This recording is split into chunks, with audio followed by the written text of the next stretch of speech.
What's up, everybody? This is Casey Bowles from the Texas Meltdown. In this episode, I talked to Canaan Bryce and the damn band. I was incredibly intoxicated, and there are some controversial subjects. So if you're a little bit sensitive, you might want to change the channel. We're not really sure how we got here. What we do know is we have no fucking clue what we're doing.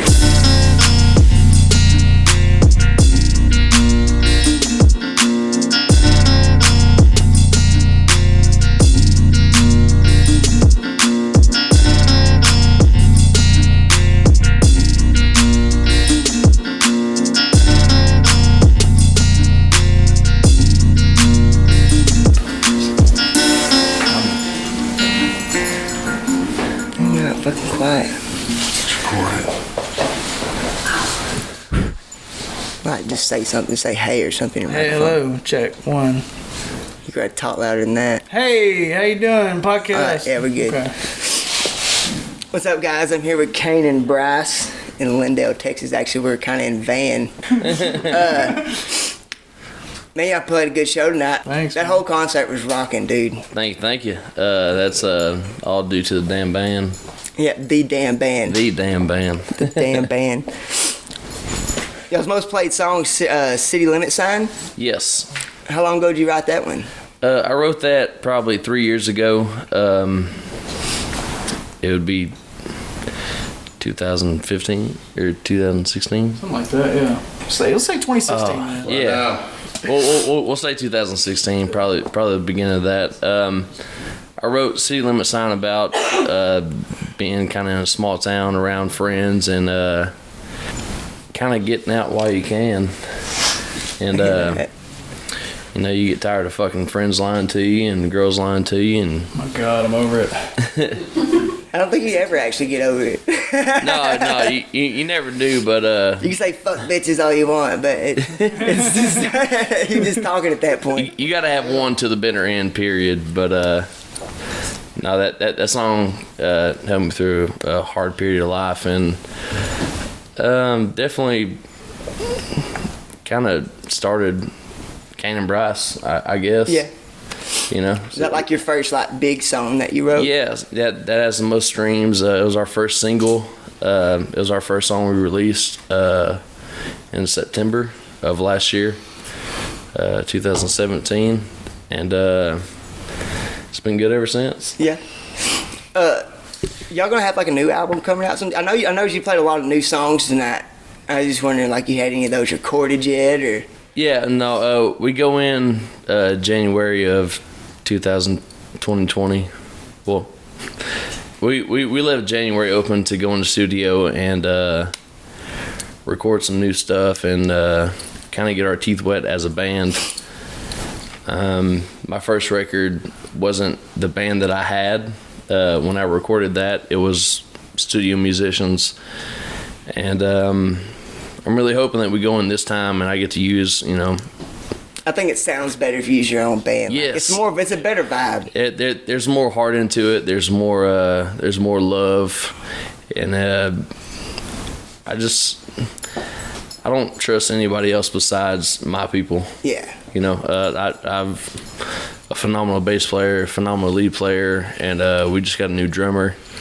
And which he did pretty good. I thought he was pretty badass. Shit. He is you pretty much got two giant Samoans in your band now. It's Vato. No offense to your race or anything. Like on the rhythm section, it's Vato versus Vato. They hold it down for people like me and Zach that just fucking play guitar. Yeah, y'all had the bass cranked way the fuck up, and I fucking love that. Like, most of the time, you hear bands like, you can hear the bass, but it's not like, you can't actually hear it, but it does go with the music. Like without it, it would sound different on most people, but with y'all, you could fucking hear the bass. You could hear the bass drum, and you could hear the fucking bass. Most of the time when they do that, the bass is real tinny and kind of, it's real. It sounds fake. Yeah. But a lot of times with his, whenever they crank it up, it's just thick. Fucking How he thumps. is thick. I mean, it reflects. It was vibrating my shirt, like, for real. Man, it rattles your cage. Not to toot my band's horn, but No, I'm all about fucking tooting my own horn, man. Like, if you're fucking good, you're good. Like, honestly, I'm a firm believer that my bass player is definitely a top dog in my book, and We're coming for y'all.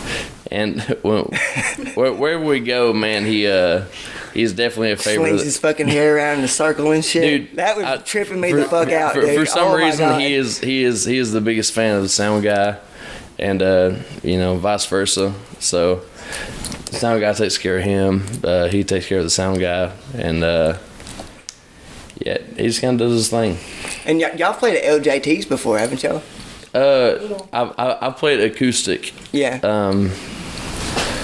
With old Randy Brown on his Bloody Mary mornings, but LJT has the best Bloody Marys. Let me just shout out to them real quick. Oh I don't go there. I went to LJTs back in 2010, maybe. It might have been 2009. I don't allow myself to go there anymore. Really? Yeah.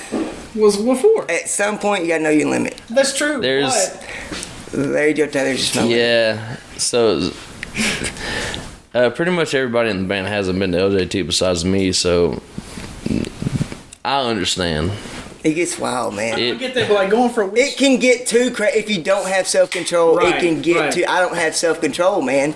The bad thing is, last year was my first year going all week, and I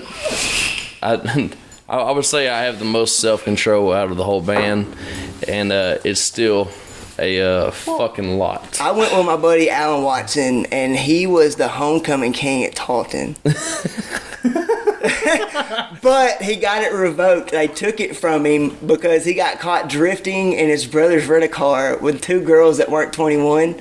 So, like, he got contributing to minors, and he got a DWI and like all this other shit because he was drifting his brother's rental car around the parking lot of the campus. And so he had like a huge name for himself. What's his name? Alan Watson. You know Colton Watson? It was Co Wetzel's first bass player. Okay, Yes. it's his older brother. I want to meet Alan, and I want to shake your hand for being an idol for people like me. Thank you for fucking shit up all the time. Yeah, he does too. What else we gonna talk about? Oh, your conspiracy theories. A little bit, not too much, but a little bit. Could somebody get me a beer, please? That'd be nice. God Is that damn, a Keystone? I think Keystone. I'm way too fucked up to even talk about this. Not really. No, that's where you need to be. So at. Talk about this. so Yeah, so basically. anyway, like I said, this ain't gotta be 100% factual, man. Like, just fucking give us the rundown. So basically, Operation Paperclip was at the end of World War II, whenever we defeated the Nazis, and they surrendered. Bitches. And the way that I see it, and the way that it was explained to me, is like these scientists were fucking geniuses, and they basically were so fucking smart, but they had nowhere to put it to. And the Nazis kind of opened it up and was like, here, we have all this that needs to be done. So they jumped on and did a lot of fucked up shit. And Lampshades made out of skin. yeah, That kind of shit.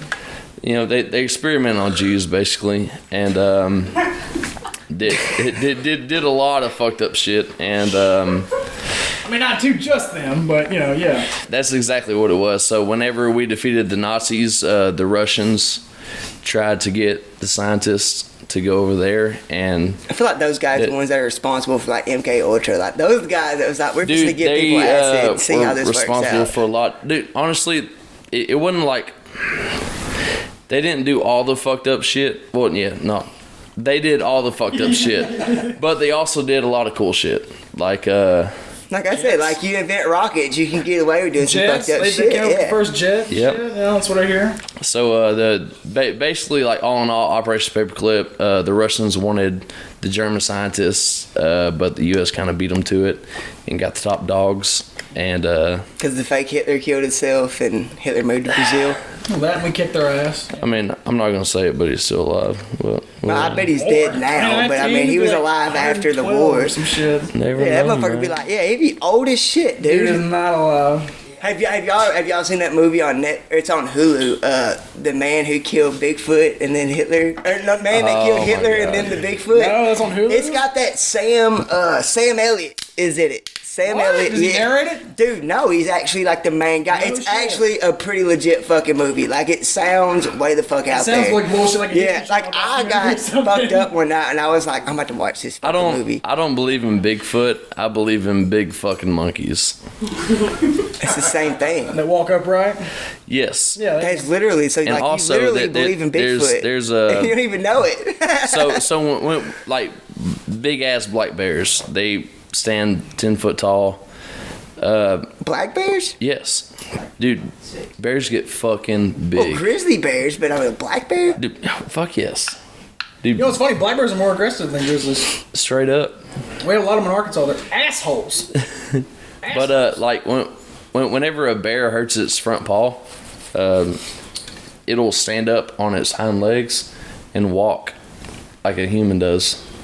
Yeah, I've seen that like on videos. I didn't know like. I guess you make a good point. I've never thought about the fact like they actually hurt themselves. They would have to do that all the time. Yeah. I mean, you think about, humans just walk period and hurt their foot. They limp or fucking crawl. Whatever it might be. Crawl to work. Bigfoot's one of those things where like it's not that I do believe in it, but I don't want to find out. Like I don't want to be that guy. It's kind of like ghosts. Like it's not that I believe in ghosts. It's just, I just rather not No, know. here's the thing with ghosts, though. Like, I want to see that shit, because what the fuck is a ghost gonna do to you? Oh, and then it goes through you. That's it. Well, you don't know that. That's what I hear. They open and poltergeist. shut cabinets. Like, how's If that? they can do that, they can touch you. If they can touch my fucking cabinet. Okay, but how often has that happened, though? Exactly. Well, it's I mean, bullshit. I'm just saying. I think it's kinda there's bullshit. actually pictures of a guy that got choked out by a fucking ghost, by a fucking hope wife. so. There is. I'm not gonna get in. I will. You know what? sure. Fuck it. So you can Google it. There's a guy, and Somebody's it's back like in real Honey, bro. pictures of a dude that's a ghost. Like most of the famous ghost hunters, like they're all fucking fake. But there was actually one guy, and there's like all kinds of pictures of this dude's like literally like up against a fucking pole, and there's like something fucking. You can see the wire like crimping into his fucking neck. He had like marks and everything from it. Like I said, I don't believe in ghosts, but I don't want to find out either. I'd rather just not here's know. the thing, though. I think a lot of people who believe are more susceptible to, like, I don't know if it's a brain thing or whatever, or if you're that mentally fucked. I don't know. But I think if you're more like welcoming to it, you will see something or fuck the show. Well, no, that's like the human mind's actually like evolved to do that. It's kind of like Jesus on the toast. Like whenever that happened. Like your mind's programmed to see faces and pretty much anything. It's what you want to see. Like you can be out in the woods at night and you can see all kind of shit if you believe in it. Like that's like people that believe in Bigfoot. Like I said, I'd rather not know, but 99% of the people that's ever said they saw Bigfoot was probably anticipating it beforehand and actually just seen something else, if anything. I'm more inclined to believe Bigfoot than ghosts. That's just me. Oh yeah, I mean that is more logical. I mean it's kind of like statistics there. Yeah.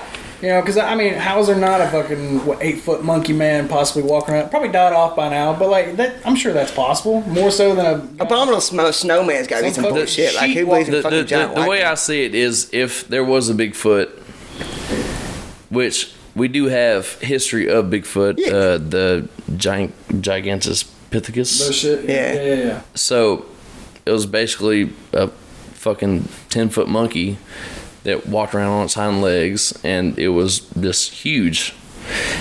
There's history of it, but I just don't see the fact of it being current. of Bigfoot hiding from humans. There's a lot of land out there, man. You got to think in Continuously any normal town. Like there's plenty of places out here that's like 10 miles across of just nothing but woods. Are they that smart though to be avoided from everything? Well, you got to think right now, chimpanzees are in the Stone Age. Like, They started using tools. Yeah. So, I mean, you got to think something that is not even as evolved as what a technical Bigfoot would be is actually pretty fucking smart. Right. Well, I don't know. A lot of people set, donuts and honey buns out for them and claim that that's their favorite food, but I call bullshit, Like, it just... Why, if they've been doing that for... I do like honey buns. Who doesn't like a honey bun, first of all? But if you're that I don't smart blame now, Bigfoot, and if you're out in the woods that long, why are you gonna take that bait? Like if you're that smart, all these TV, the shit that you see on TV, and like, oh, he fucking ate it. Like, I don't know, man. There's no real, like, no one can prove it right now because I think they might have died off. The way I see it is the fact of, like, I mean, you look at modern society. Everybody has a camera. Everybody has a phone. Yeah. Everybody has a, just everybody has something.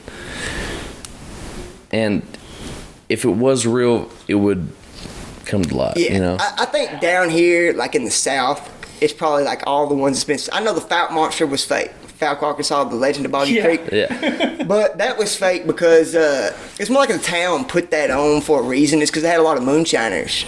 And it was like their deterrent to keep people out of the woods and coming across whiskey stills. Mm-hmm. And I know that because Danny Mayton, which Josh Mayton was my good friend in like elementary, his dad let us watch that movie when we were like fucking 7.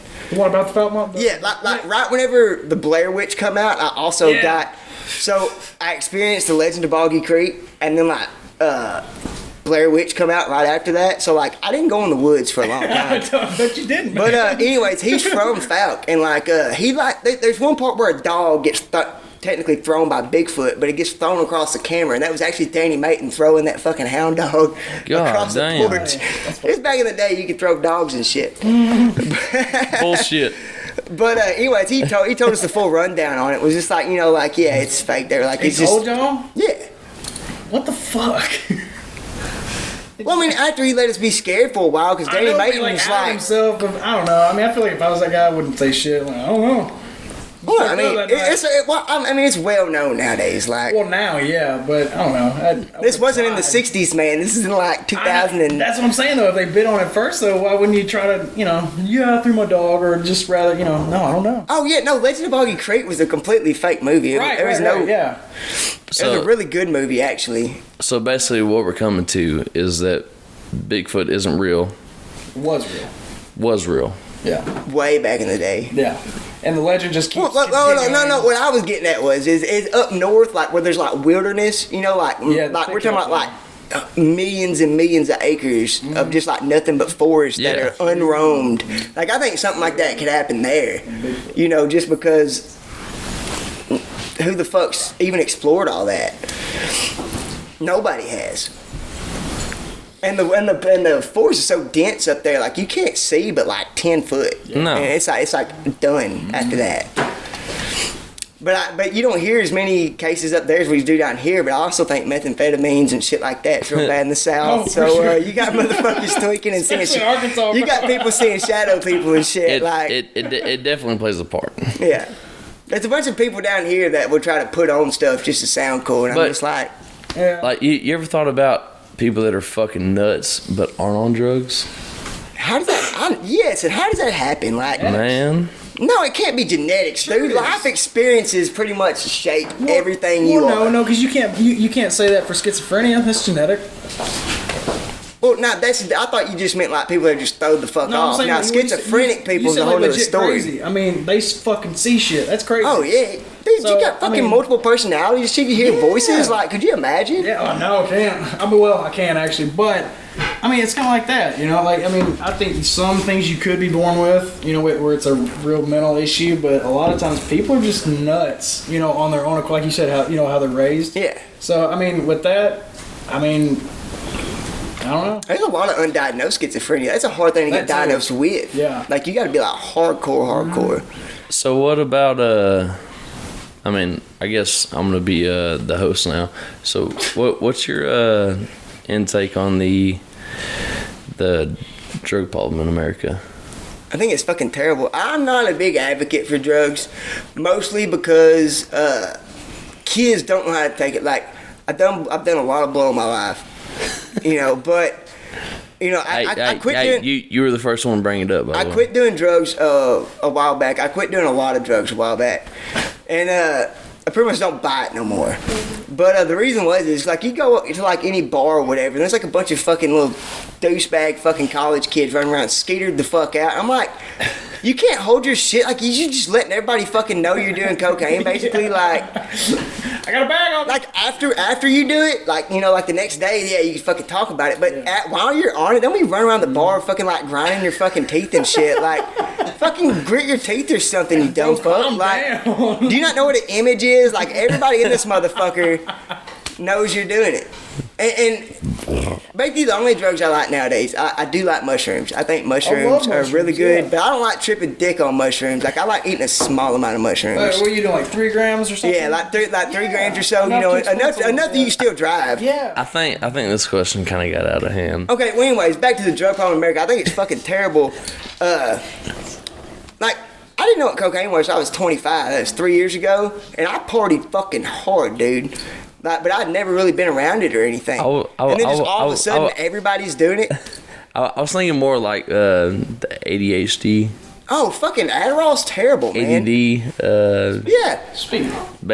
Speed. Legal speed. Yeah. If you will. No, Adderall's nothing but methamphetamines. It's all it is. It's literally it's an amphetamine. Like if you take an Adderall, it will show up amphetamines on a drug test. Got a lot done with you. And I think it's terrible because anybody can go get that. Like, you cool with a doctor at all, this motherfucker will prescribe you Adderall. And you can get fucked up on some Adderall. It makes me feel bad. I don't like it, but... Only took And it. I hate Xanax and stuff like that. I think antidepressants are the most bullshit thing in the fucking world, man. That's a big no-go for me. Anything that I can't control myself on, like you take Xanax, say you prescribe Xanax, okay, you're depressed and you don't fucking need it. Everybody's fucking depressed. God damn, that shit ain't doing nothing but fucking making it worse. Because as soon as you quit taking it, your life's gonna fall back into it. Yeah, you're gonna fall back into it way harder. So it's better to like get a different mindset on your own than it is to do that. Sure. But it's all chemical imbalance. yeah, it's what it is. Yeah. And there's small antidepressants, that, like low doses antidepressants you can take, but you're not supposed to take them for an extended amount of time. You're supposed to take them for like a couple of months and then quit taking them. And you'll be all right. It's supposed to just get your shit back right. But to be honest, what they should do is quit giving Adderall to people. ADHD is also kind of half-ass bullshit. I don't care if I lose listeners over that or not. ADHD and ADD, For kids. Because every kid's hyper. Yes, every kid's hyper, and adults.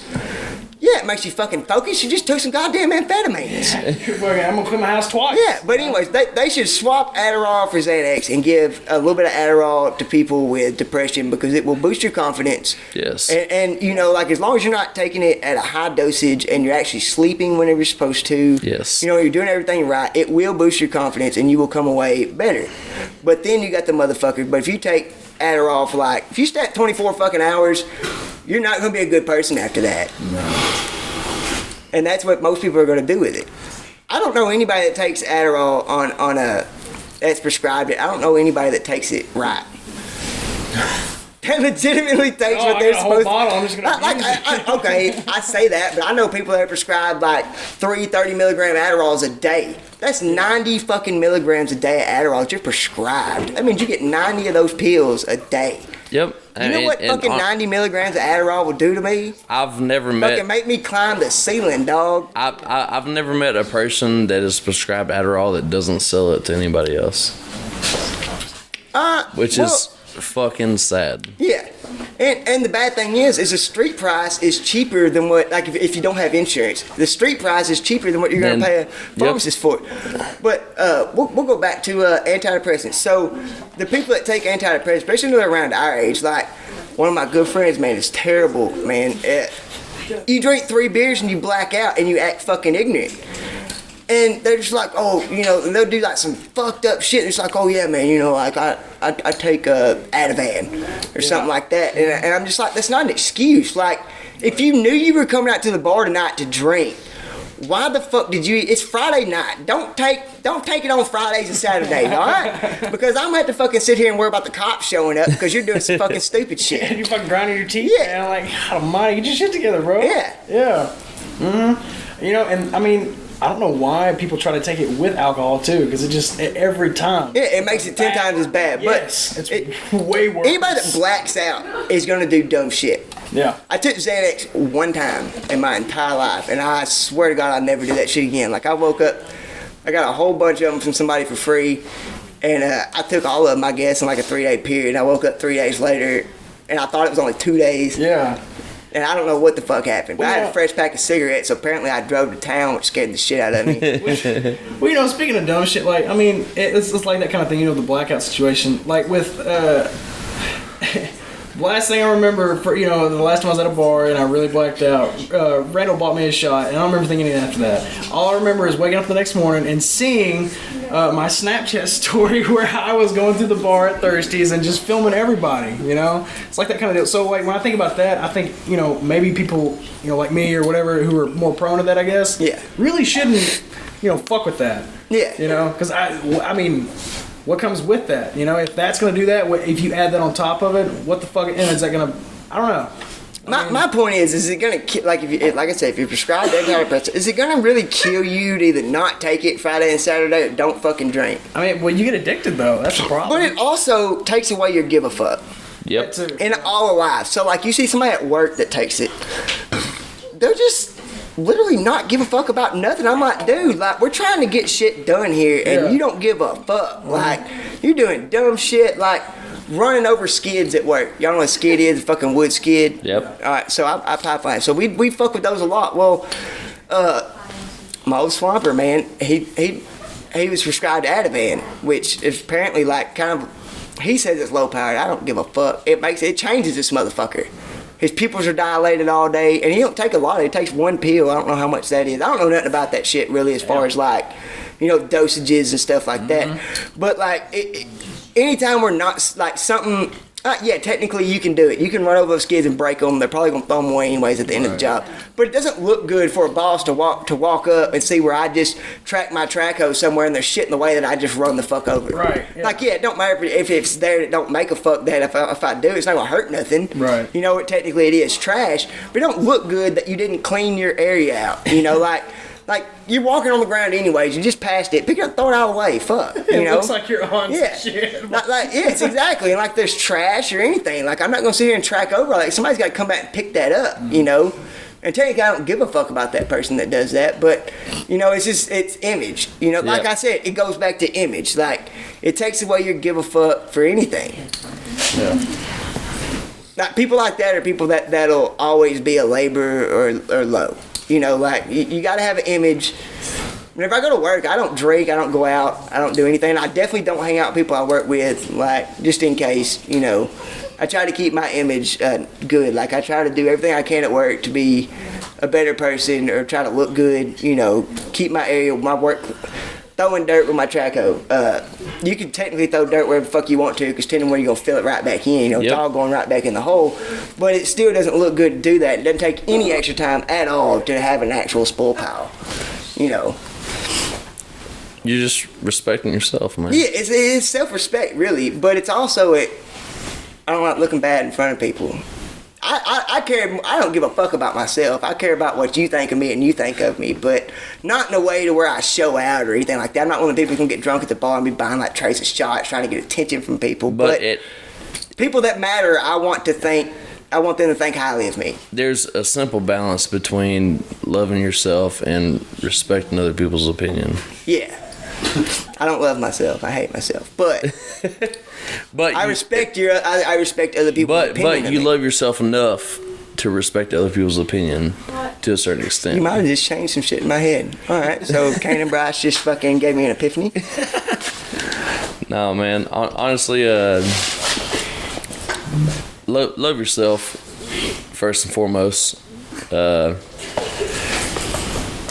And if you're depressed, don't fucking take antidepressants. Fucking find a way to talk to a therapist or something. Talk to your friend. Talk to a stranger. That's the key. Just talking. I go to bars all the time. I went to the bar tonight by myself, and I fucking met all you guys. Like, honestly, the strongest thing you can do is strengthen your mind. But you got to elaborate on that. How do you strengthen your mind? Texas country. I mean, honestly, the way I did it, I watched a lot of positive podcasts. I watched a lot of positive videos. I posted positive about myself. I gassed my friends up. I let them know I love them. And, you know, giving love to someone that you love and making them a better person in the process is in the process of making yourself a better person. If it doesn't make you feel good to make somebody else feel good, like you're a fucked up individual. You're probably not able to be helped at that point. I'm serious. I love it, man. Like, even a stranger, like, I love to make people feel good. Like, I don't, unless somebody's just being a complete prick to me, like, I'm not going to say anything bad to you or anything. But if you're being an asshole, yeah, I'll be like, dude, you're a fucking idiot. Honestly, the best advice I could give to anybody going through some shit is write a song about it. Definitely don't write a song about it, because then you got to sing it for the rest of your life. That's a really good point. Love yourself. Respect everybody else's success. Although there is people that are successful that don't really deserve it. Yes. So definitely love yourself. Respect everybody else's success. But stay tight on your morals. Stay tight to what you believe in, and definitely don't fault on it. Everybody comes down a different road in their life, so run the road that you're supposed to be running, and as long as you love yourself, it really don't make a fuck. Run your fucking path and love yourself. And don't look back. Don't live with guilt. My thing about that is the buddy that takes the Ativan. He's always doing fucked up shit, and he's always depressed about it. Like, he'll wake up the next day and be like, man, I did this last night. I'm like, why don't you just stop doing shit that you'll feel good? Stop cheating on your fucking girlfriend all the goddamn time. Just stop doing shit like that. Like your whole depression thing goes along with you feeling guilty about shit you do all the time. A lot of people that suffer from depression really do, they do a lot of shit that they shouldn't. And it's a lot of shit that they're not necessarily recognizing. Yeah, dealing with. It's not necessarily something bad. It's something they're not comfortable with themselves. Yeah, or even like you said, how something that they did and they're not dealing with it. It varies, but it's kind of like why I quit doing drugs. Is because I'd always feel guilty about it the next day because I knew it was something that I shouldn't do. Like the next day I wake up and be like, man, it's kind of not right to do that. Yeah. So it took a long time to like quit getting drunk and stuff. Because I'm bad about doing bad things and I get drunk. Not bad things, but like... Well, once you do it, you go full... You're leaning... Yeah. Yeah. I feel that. Self-control, man. That's really what it is. Same with depression, too. That's a little bit of self-control there where you let yourself dip into that. Because, I do that all the time. Yeah. I feel it come on, but sometimes I'll let myself dip into it mentally because it's not... I would say more of a weak moment, but it's also like you just... Sometimes you don't feel like helping yourself, and it's hard to kind of admit that too, where you're just like, I don't want to fucking help myself. I suffer from depression pretty bad. Same, yeah. I come off as a pretty uppity person, like I think I technically think really highly of myself to an extent, but like I get really bad depressed sometimes, and it's almost like I get tired of helping myself. Mm-hmm. Like I'm like, fuck, dude, like, it's just like a repeat cycle, right. Oh, yeah, it's monotonous. It's like, yeah, I can talk myself up now, but in a month, if something bad's gonna happen, I'm gonna be back in the same fucking situation, man. So, I might catch some shit for this, and it's probably gonna be a deep conversation. Have a shit catcher. But, I think depression is a very big mindset sort of thing. It is. Completely. I think if you're positive and you speak positive and you wake up and say positive things, that you will be a positive person. And I believe that if you put time into making yourself a better person, whether it be a job or a dream or, just waking up and making the bed in the morning, I feel like doing things positive in your life will make you more of a positive person, and which also helps towards being depressed and being down on yourself. And I just feel like people are lazy nowadays, and I feel like depression is bigger now more than ever, and I feel like more recognized now. Yeah, and I feel like there's more people coming out with it and using it as not an excuse, but more of a crutch. Yeah. And I feel like they could, just step up and say, just step up and be like, I'm that motherfucker, man. Yeah, but I mean that goes back to what I was saying earlier about the bullshit stuff. Like mild depression is normal. Like everybody in here has fucking been depressed. Am I correct? Everybody in here suffers from depression to an extent. Yeah. Now the depression I'm talking about, like for me, is because like I said, like normally I'm an uppity person, but whenever I go through a bout of depression, it'd be like whenever I was 17, I shattered my eye socket. Had brain damage. The next day, my cousin died. And then, like, high school graduation, like, my fucking grandpa died while I was at my graduation, so I had to go through all that by myself. It's more like major things. Yeah. Like, if you have a lot of bad things, like major life-changing situations happen, like, yeah, we're all gonna get speeding tickets and shit like that. But, I mean, like, there's some people that have, like, constant life-changing shit happen all the fucking time. That's a negative shit. Well, and what's bad about that is all it is processing. Like you're just, some people can process it quicker and learn how to just, or whether it's a shut-off valve for emotions kind of thing. But I mean, a lot of people, they can't process certain things that happen that fast, so they dip and then it just piles on them. Also, self-destruction. That too. That's a big. That causes it. But the self-destruction thing is self-destruction almost doesn't have a cure because you literally are doing it to yourself, and you can't stop. Innate thing people want to struggle, whether they want to admit it or not. Humans have this thing where they want to inherently struggle. Like if you have a rich guy who has everything, he's fucking bored. Yeah, exactly. He's bored as shit. I promise you. That's why they. It's human nature to want a challenge. Because you need something to, you want to struggle. That's part of who we are. Yeah. So I think like a lot of that too. If like working and just even getting your mind going, exercising helps a lot with depression because you're doing something with yourself. Depression just makes you sit in bed for 8 days and not look at the fucking clock, like because you don't give a fuck.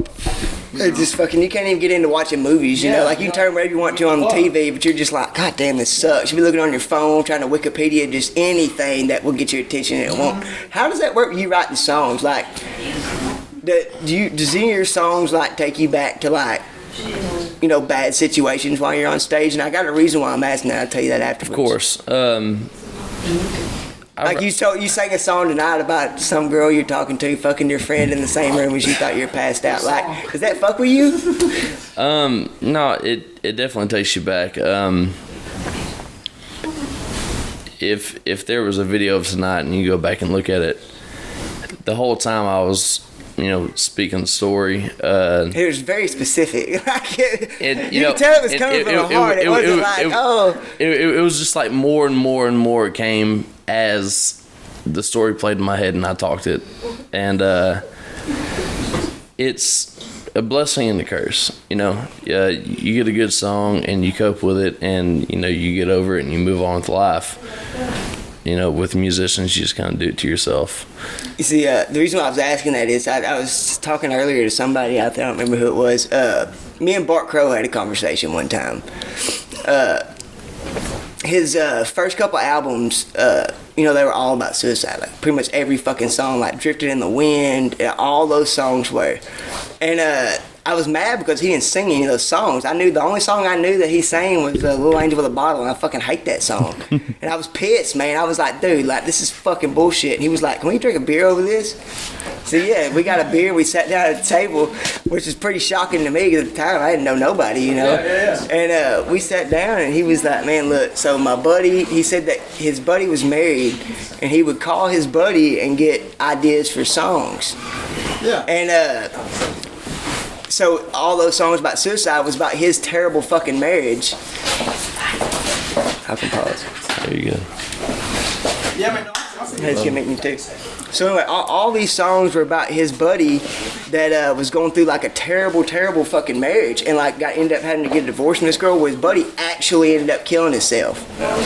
Like after the fact, he wrote all these songs about his buddy killing himself. The dude actually fucking did it. And he said it just killed his vibe too bad every time he had to sing those songs.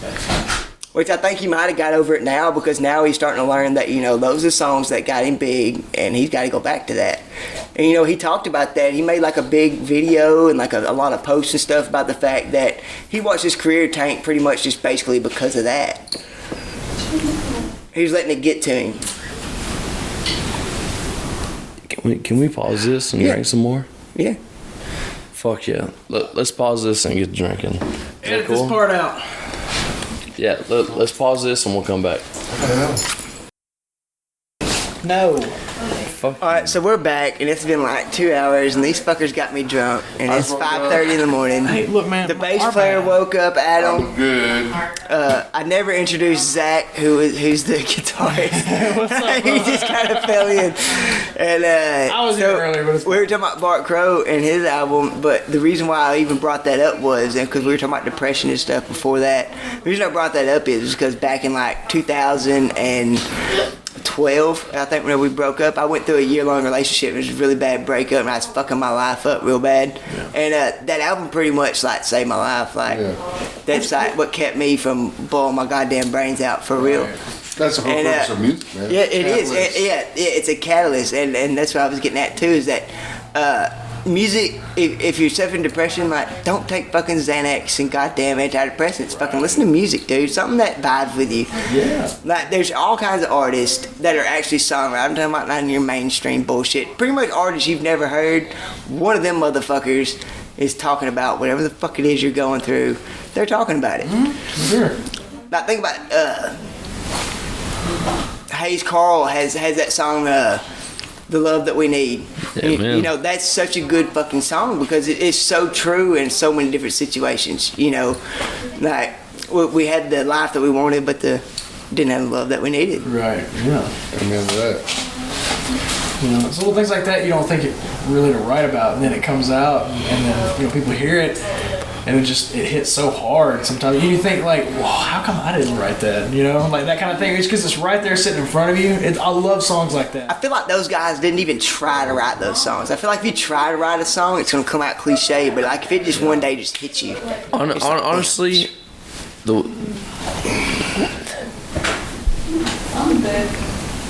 so there's a moment in my life where I realized that my music touched people in a different way than I ever thought it would. it's a good feeling too. A buddy of mine was going through a bad relationship.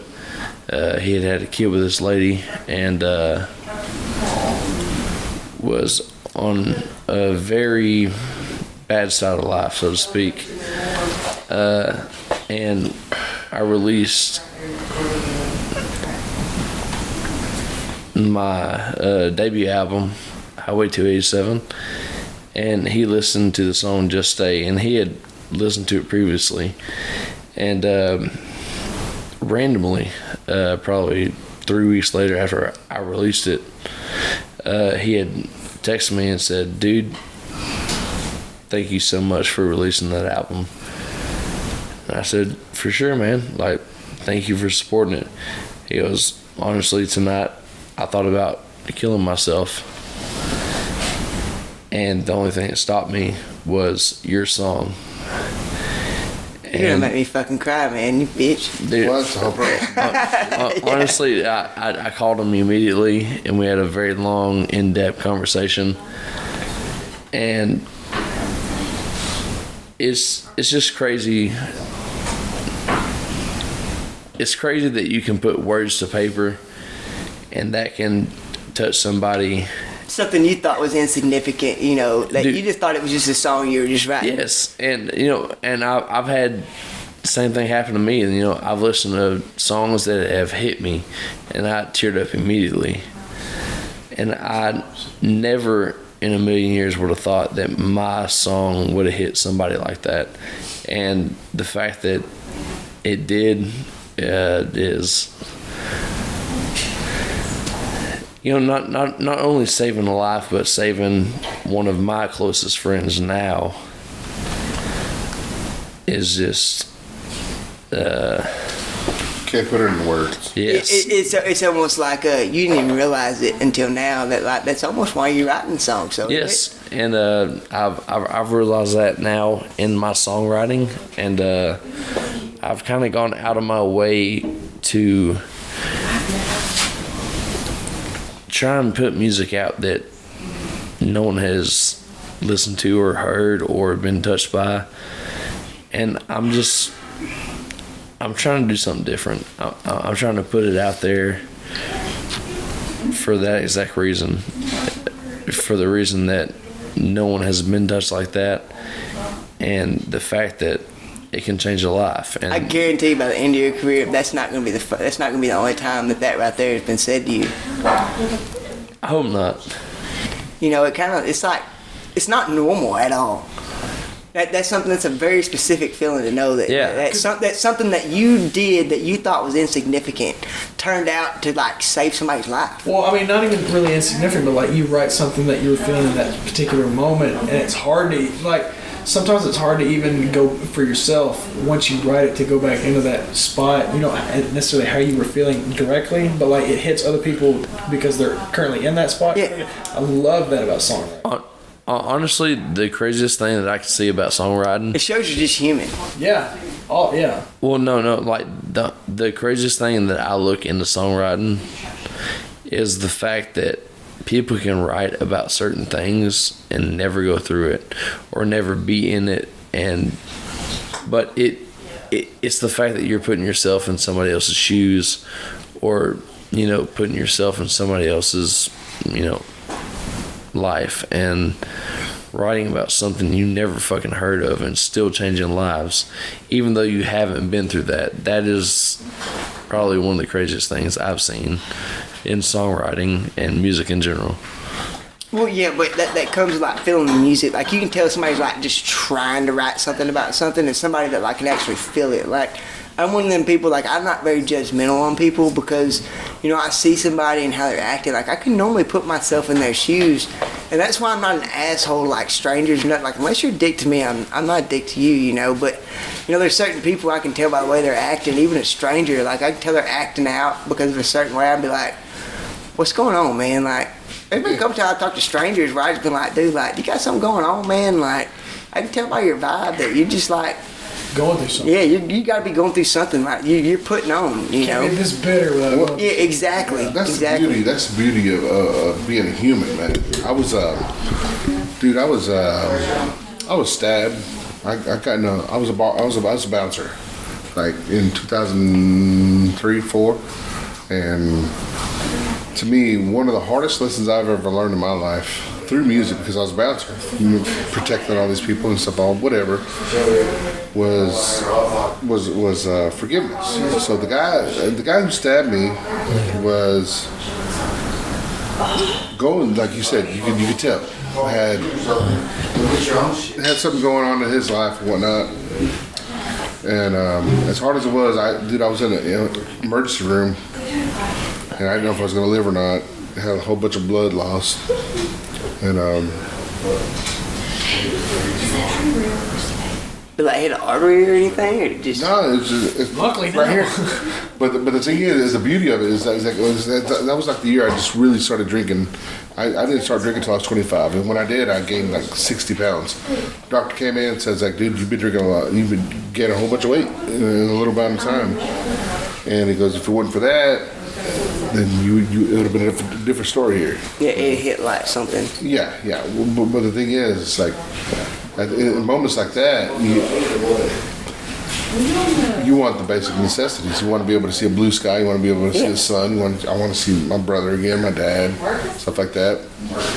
And you ask for that spiritually. Yeah, but you can tell a lot of people's never been through that. Like a lot of people don't cherish the fact that like this right here that we fucking met tonight and just like, hey, yo, dude, fuck that shit. And we sat down and we pretty much made pretty good fucking friends since we've been here. even though like now that y'all kept me up for this long, and I'm kind of like leaning on the outskirts of not being y'all's friend anymore, but. Welcome to the fucking lifestyle. Literally, we hear that a lot. If I went in and stayed until 6 o'clock in the morning last night also, I don't think this would have been so bad. But, Oh man. But anyway, like a lot of people don't realize, man, that's kind of like, it goes back to the drug problem nowadays. It's like kids don't understand, like, there's more shit to live for. Like, you don't always need drugs to have fun. You don't. And I've been that person. I'm saying that for somebody that's been there, like if you're, I'm not against it, don't get me wrong, right. But there's a time and a place, like, I don't even know a specific situation that it would be good in to do drugs, but I mean, there is a situation that it would be fun. Yeah, it would be fun, you know. But like, if you're just going out to the club with your friends and it's like a normal night, you're going to the same club you always fucking go to. Don't be in that bitch grinding your teeth. We're tired of seeing it. Yeah. You're embarrassing the rest of us that can hold our shit down.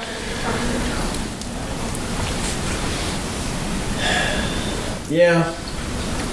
But then you get to that point where you're like, well, if I'm able to hold my shit down this well, does that mean that I have such a big tolerance built up to the point? But then it's not fun anymore at that point. Well, no, it's not, because then you start really overthinking about it, because you're sitting with it to the point where you're like, all right, I have it, I'm here, but also I'm objectively thinking about it, like, do I need it to the point where, because I'm literally looking at myself outside of myself, going, yeah, I'm high right now. Yeah.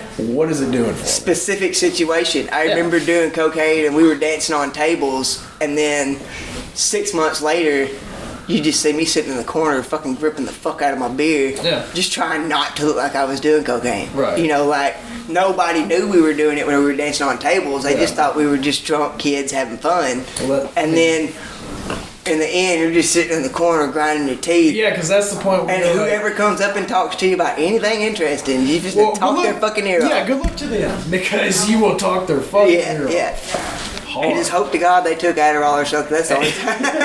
Most of the time they don't, which is the problem. Yeah. But yeah, man, no, I feel that. I mean, and it, you know, and this isn't just for anybody, or but a lot of people. Hold on, I'll let you finish in a second. Yeah, this is a thought that might slip my mind here in a minute. You know, a lot of people do drugs, you know, to like feel something in, like depression and stuff like that. But it only makes it worse in the end, because you feel guilty about it. You go to doctors, get Adderall, fucking Xanax, whatever. Yeah. You do a whole bunch of stupid fucking shit, man. And anybody that sells drugs is gonna feel bad for it in the end. It don't make a fuck what kind of money you make off of it. I mean, yeah. Well, I mean, I don't know. Could you really, as a pharmacist, feel guilty about doing something I would, legally? Man. I would completely, like, if I was a pharmacist, I don't know, man. I don't think I could even be a doctor nowadays. That's the thing, because you're because if somebody come up to me and was like, man, I'm depressed as fuck, I need some Xanax, I'd be like, no, man, just like go out tonight and do some blow and fucking be cool and don't do it no more after that. Yeah, or don't fucking run, bro. Yeah. You know, like seriously, Run? it's all about Fuck those that. damn. I'm not into fitness. Well, fuck the fitness. No, it's about getting your fucking your mind going, your juices flowing, and your body in general. Like, I mean, the exercise is legit a good way to handle. Well, also, if you're not depression. into running, meditation's also pretty decent. Okay, running. All right, fuck. Well, I mean, I don't mean like the crazy Unless a tiger's meditation, like the chasing you, whatever. But I'm bullshit. saying, But I mean, just sit there with no TV on, no music. And It's pretty much like those nights you can't sleep. You know, people complain about that. It's like I lay in bed at night. I couldn't sleep. I was thinking about everything, but I guarantee you woke up the next morning. You finally did go to sleep. Mm-hmm. You woke up the next morning feeling a little better because you thought all that shit out. Yeah. Well, and I think that's probably the issue nowadays. Like it sucks you lost sleep. But people are pussies nowadays. Well, like, they don't but understand. here's the thing though, nowadays, like people complain, oh, I can't sleep, blah, blah, blah. But that's mainly because there's no hard labor intensity. Like, they work like, at I'm fucking tired. Arby's, you know? Yeah, I'm tired now I get off. I run a track hoe. I sit in the fucking air conditioner all day, but I tell you what, when I get off work, first thing I want to do is I want to take me a nap. Yeah. About an hour. And I'll get up, I might watch some TV, I'm going to cook myself some dinner. Because I'm not a big fan of going out to eat. Yeah. Cook myself some dinner, and I'm going to go back to bed.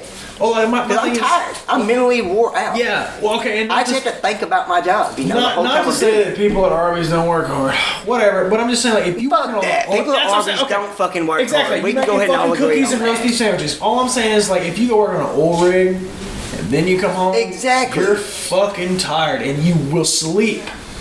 Yep. You will you not? Yeah, My brother fuck did yeah, that shit. dude. He used to have a huge issue with sleeping. You know, wouldn't fuck. He go fucking on the offshore. He got a real job. Offshore rig. You Yeah. know, and, fuck, dude. Like, I mean, out. You know. Well, I think that's what it is. It's literally keeping your mind to the point where it's like, you know, you exhaust it so it doesn't overthink. Because that's the problem with our minds. That we let them stay stagnant and they overthink about bullshit. And then we can't sleep. And then we get depressed. You know, I mean, just you have to keep that shit going and keep it at bay at the same time.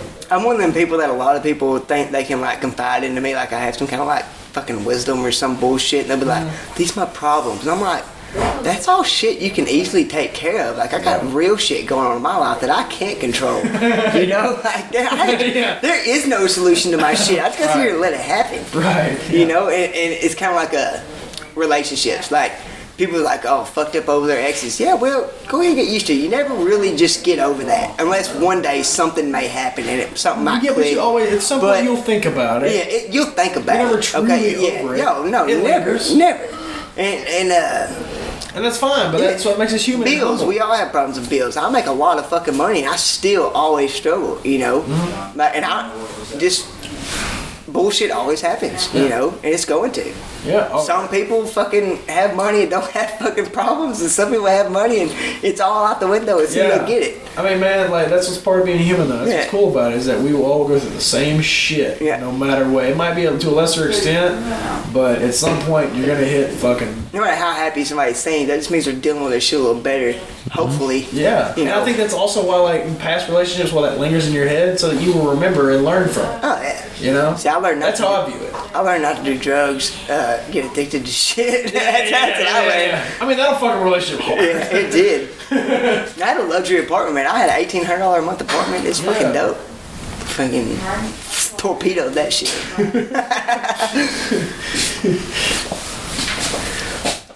But guys, I have got to get home because it is 6 a.m. now. Yes, sir. And y'all niggas have killed me. Man, I tell you what, we had fun partying with you. Yeah, I know you're gonna bitch out. I had fun. It's fine. Is there anything you want to say about music or anything? 2020, we're coming up with some new shit. Oh yeah. So 2020, where y'all recording at? We're looking at a couple different studios. We're not dead set on one yet, but Did I talk to Jared Flush? yes, that's Kind of expensive. yeah, that's one of them. But yeah, we're keeping a few people in mind Yeah. to go in the studio with. I got a mixer right here, man. How many channels you got? 2. Yeah, exactly. Honestly, man, we're just ready to get in the studio and get some new stuff banged out. Yeah. What y'all's new album gonna be called? Y'all have names for it or anything yet? Not yet. Not yet. Tossed around some funny names, but haven't really landed anything. Are y'all trying to go like a comical name, or y'all trying to go like No. just something that hits y'all? More gangster, you know, east side, west side, you know. Just call it NWA. 2. Yeah. Ninjas with attitude. Because it's 2019. It'll be 2020 by then. You definitely can't say anything like that then.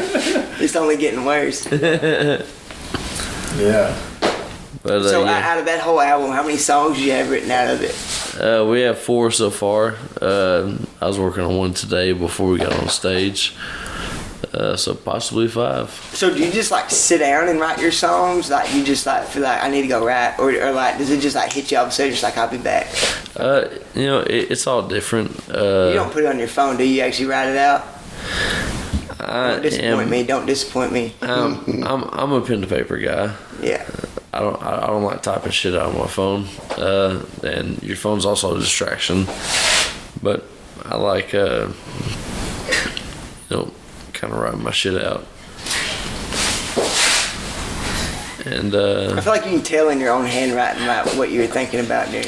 And So it might be like a little subtle difference that like you probably, if you were trying to look, you wouldn't notice, but like if you look back at it, you can see your stress. And you know, I'm a firm believer in like if you write the shit out, you're gonna remember it more if you write it out than if you type it out. You can write all the words you want, but if you don't remember how you were saying them in your head, like the tone and the tune, then you're fucked. Yeah, you can't get that down on a phone.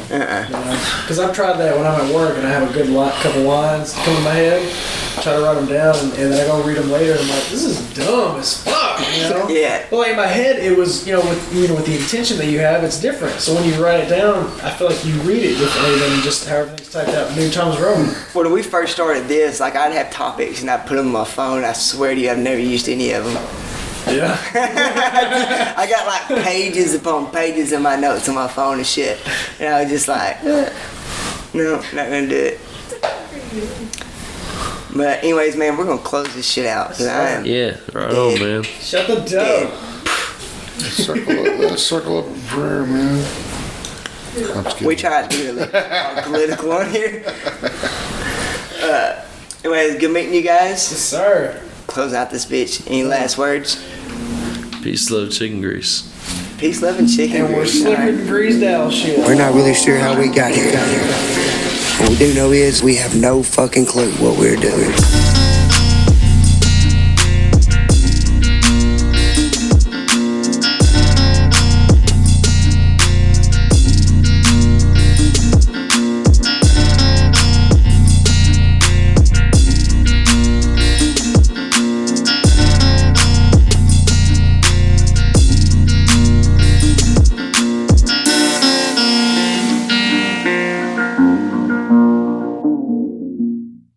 If you'd like to support the Texas Meltdown, you can go to thetexasmeltdown.com.